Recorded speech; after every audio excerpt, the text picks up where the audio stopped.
The following is a Sunny 99.5 WSTX station editorial. This is Holland Redfield.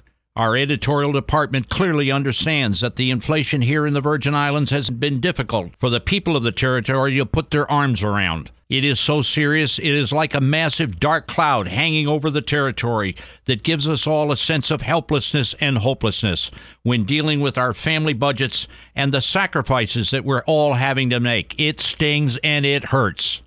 Our food prices have gone up over 50%. Our light bills have gone up over 30%. And our gasoline prices have gone up over 55% in 1 year. The biggest beneficiary of this inflation has been the increase in revenues going to the government of the Virgin Islands in the form of gross receipts and excise tax. From our perspective, our government has been reaping the benefit from the economic pain and suffering that all Virgin Islanders are having to endure.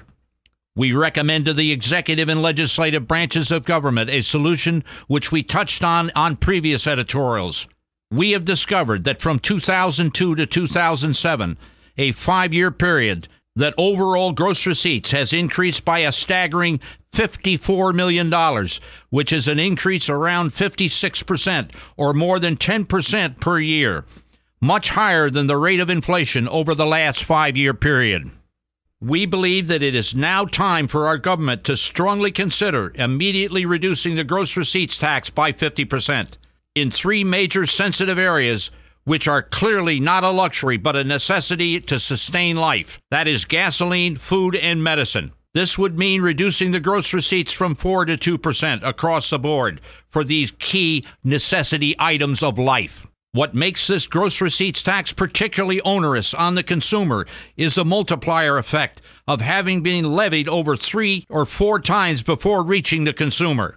The bottom line is that this tax is actually more like 8 to 12%. And rest assured, businesses have no choice but to pass this added cost on to you, the consumer. Looking at this massive increase in the gross receipts tax revenues, it points out how flawed our gross receipts tax system is when our economy is in an inflationary spiral. We understand that a portion of that increase is due to growth, but the lion's share is due to our current unprecedented rate of inflation.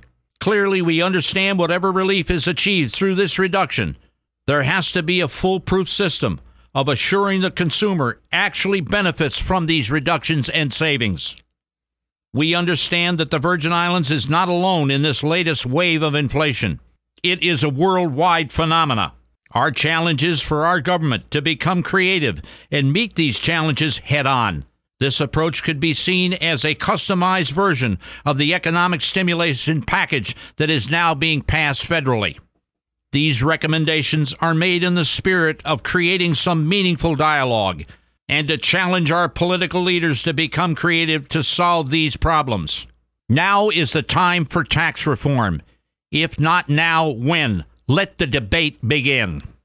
Sunny 99.5 and WSTX welcome your opinions. Please email your comments to our editorial department. Our email address is editorial@viradio.com. Sunny 99.5 and WSTX reserve the right to air your views. Please include your name and other contact information.